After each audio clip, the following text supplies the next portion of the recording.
71ാമത് Nehru trophy വള്ളം കളിക്ക് ആവേശകരമായ തുടക്കം. ചെറുവള്ളങ്ങളുടെ ഹീറ്റ്സ് മത്സരങ്ങൾ പൂർത്തിയായി. വള്ളംകളി പ്രേമികൾ കാത്തിരിക്കുന്ന ചുണ്ടൻ വള്ളങ്ങളുടെ മത്സരങ്ങൾ ഉച്ചയ്ക്ക് ശേഷം നടക്കും. ചരിത്രത്തിലാദ്യമായി 21 ചുണ്ടൻ വള്ളങ്ങൾ എ ഗ്രേഡ് വിഭാഗത്തിൽ മത്സര രംഗത്തെത്തിയതോടെ 6 ഹീറ്റ്സ് മത്സരങ്ങളും ചുണ്ടൻ വിഭാഗത്തിൽ നടക്കും. 2 മണിക്ക് നെഹ്റു പവലിയനിൽ ഔദ്യോഗിക ഉദ്ഘാടന ചടങ്ങും നടക്കും.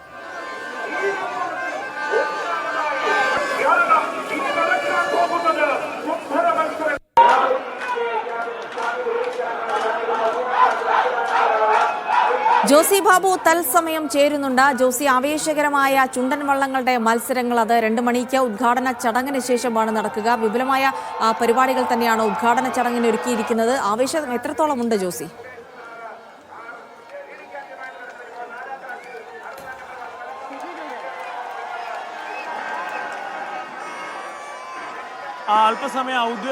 സമയത്തിനകം ഔദ്യോഗിക ഉദ്ഘാടന ചടങ്ങുകൾ നടക്കും.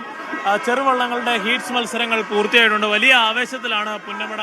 നമുക്കിപ്പോൾ കാണാം, ഓരോ വള്ളംകളി പ്രേമികളും അവരുടെ ജേഴ്സികളും കൊടികളും ഒക്കെ ഇവിടെ എത്തിച്ചേർന്നിട്ടുണ്ട്. ഇപ്പോൾ മേൽപ്പാടം ചുണ്ടൻ, അതായത് ഇപ്പോൾ Pallathuruthy boat club PBC boat ക്ലബിന്റെ ആളുകളാണ് ഇവർ എല്ലാവരും. ഇവരോട് നമുക്ക് അവരുടെ വിശേഷങ്ങൾ ചോദിക്കാം.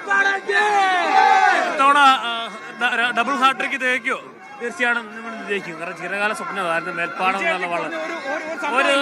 കാരണം എന്താ പറയുക, വിയവരം പഞ്ചായത്ത് എന്ന് പറയുന്നത് വള്ളങ്ങളുടെ സ്ഥലങ്ങളാണ്. അത് നമ്മൾ ആദ്യമായിട്ടാണ് മേൽപ്പാടം എന്നുള്ള വള്ളം നമ്മുടെ വരുന്നത്. അതുകൊണ്ട് തീർച്ചയായിട്ടും ഒരു വള്ളപ്പാട് PBC വിയവരം നമ്മൾ വിയവരം പഞ്ചായത്തിലെ വള്ളം മേൽപ്പാടം എന്ന വള്ളം ഉറപ്പാട് കപ്പാടിക്കും. ഞങ്ങളുടെ തലമുറകളായിട്ടുള്ള കുറെ ആൾക്കാരുടെ വലിയൊരു ആഗ്രഹമായിരുന്നു മേൽപ്പാടം ചുണ്ടെന്ന് പറയുന്നത്. അത് ഞങ്ങളുടെ തലമുറയ്ക്ക് അത് സാധിച്ചെടുക്കാൻ സാധിച്ചു. ഞങ്ങൾ കപ്പുമായിട്ടല്ല മേൽപ്പാടത്തോട് തിരിച്ചു പോകത്തില്ല. വള്ളാത്തുരുത്തി തുഴയുന്നതുകൊണ്ടാണ്. വള്ളാത്തുരുത്തി തുഴയുന്നതുകൊണ്ട് മാത്രമല്ല, ഞങ്ങളത് അത്രയും അധ്വാനിച്ചിട്ടുണ്ട് ഈ ഒരു വള്ളം വെക്കാനായിട്ട്. വള്ളാത്തുരുത്തി എന്നുള്ളത് ഞങ്ങളുടെ കോൺഫിഡൻസിന്റെ ഭാഗമാണ്. ഇത്തരത്തിലാണ് ഇവിടെ വള്ളംകളി പ്രേമികളുടെ ഒരു ആവേശം.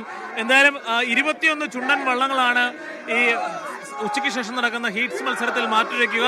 അതിൽ മികച്ച സമയത്തിൽ ഫിനിഷ് ചെയ്യുന്ന 4 വള്ളങ്ങളാണ് ഫൈനലിലേക്ക് യോഗ്യത നേടുക. എന്തായാലും ഉദ്ഘാടനത്തിന് ശേഷം ചെറുവള്ളങ്ങളുടെ ഫൈനൽ മത്സരങ്ങൾ നടക്കും. അതിനുശേഷം ചുണ്ടൻ വള്ളങ്ങളുടെ ഹീറ്റ്സ് മത്സരവും ഫൈനൽ മത്സരവും നടക്കും.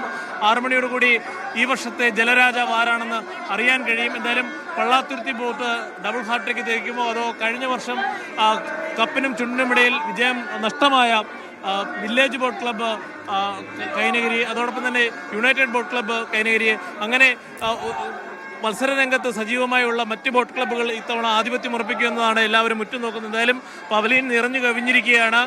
ഇടയ്ക്കിടയ്ക്ക് ചെറിയ മഴ പെയ്യുന്നുണ്ട്. അതൊന്നും ആവേശത്തെ ഒട്ടും കെടുത്തുന്നില്ല. ഇങ്ങനെ ഓരോ ബോട്ട് ക്ലബ്ബുകളുടെയും വള്ളംകളി ചുണ്ടൻ വള്ളങ്ങളുടെയും ആരാധകർ ഇങ്ങനെ ഇവിടേക്ക് ഓരോ നിമിഷവും ഒഴുകിയെത്തുകയാണ്. പവലിയനിൽ കൂടാതെ ബോട്ടുകളിൽ യാത്ര ചെയ്തും അതോടൊപ്പം തന്നെ കെട്ടിടങ്ങളുടെ മുകളിലും ഈ കായലോരത്തുമൊക്കെയും ഇരുന്ന് നിരവധി പേരാണ് ഈ മത്സരം കാണുന്നത്. എന്തായാലും വലിയ ആവേശത്തിലാണ് പുന്നമട. ജിൽസി, പുന്നമട വലിയ ആവേശത്തിൽ തന്നെയാണ്. 2 മണിയോടെ ഉദ്ഘാടനം. അതിനുശേഷം 6 മണിയോടെ തന്നെ പുന്നമടക്കായലിലെ ജലരാജാവ് അല്ലെങ്കിൽ വേഗരാജാവ് ആരാണെന്നറിയാം. ജോസി ബാബുവാണ് വിവരങ്ങൾ നൽകിയത്.